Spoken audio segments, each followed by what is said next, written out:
Улсын хурлд гарчилсан намын зөвлөл хуулиар олгогдсон бүрэн эрхийнхээ хүрээнд улсын хурлдаа засгийн газартай хариуцлага тооцъё гэдэг асуудал оруулж ирсэн.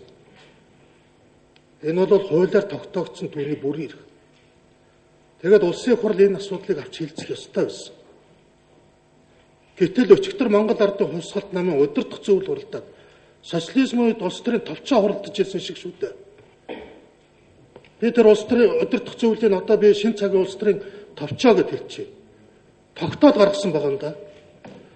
Улсын хурлд арчилсан намын зөвлөлийн шийдвэрийг хүлээж авах боломжгүй гэж үзсүүгээ одоо юу ярьж байгаа юм бэ? Монгол улсад төрийг улсын хурл барьж байгаа юм уу? Монгол Ардын хувьсгалт намын шинэ улс төрийн товчоо барьж байгаа юм уу? Засгийн газрын өсрүүл хуугүй юу гэдгийг олонхыг үрдүүлж байгаа одоо гол хэсэг нь болж байгаа Монгол Ардын хувьсгалт нам ер нь яах вэ гэдэг талаар ярилцж хэлцээ л дээ. Тэр талаар Батуул гишүүн дээр үнэн сүнээр орсон нийтлийг уншичаад бас санаа зовж яриад байх шиг байна.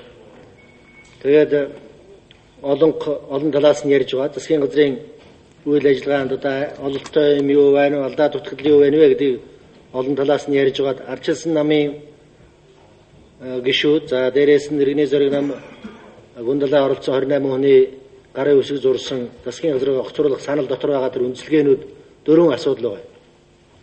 Тэр 4 асуудал за цаана нь одоо бичигдээгүй одоо хэрэгжүүлж байгаа олон ололттой талууд байна. Энэ бүгдийг дүгнэж зэгнэж үзэж байгаа зөвхөн энэ үндслээр одоо огцруулах боломжгүй юм аа.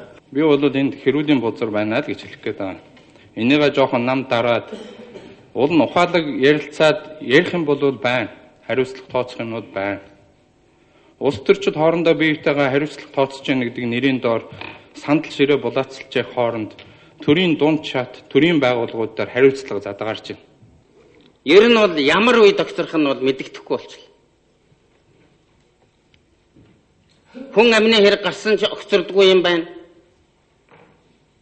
Ард түмнийхээ сайхан хүүхдүүдийг амь насын эрсдэлсэн байхад ч огцордгүй юм байна. Улсын хөрөнгө мөнгөөр тоглолцсон байхад ч огцордгүй юм байна. Энэ Монголд ирнэ хариуцлага гэж байна уу?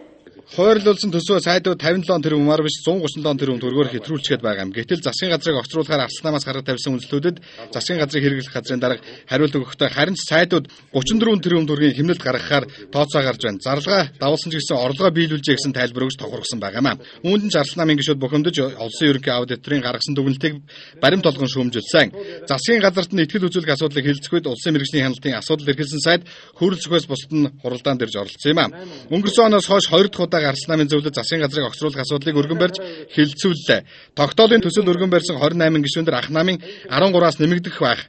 Тэд удирдах зөвлөлийн айсыг дагахгүй огцруулах санд өгөх гэсэн таамаг байгаа юм. Гэвч төрийн байгуулалтын байнгын хороон дээр ирж оролцсон сайдууд яг унгаж биднийг харагдаач гэсэн байдалтай. Олонхын бүлгийнхэн засгаа авч үлднэ гэсэн хандлагатай байсан юм.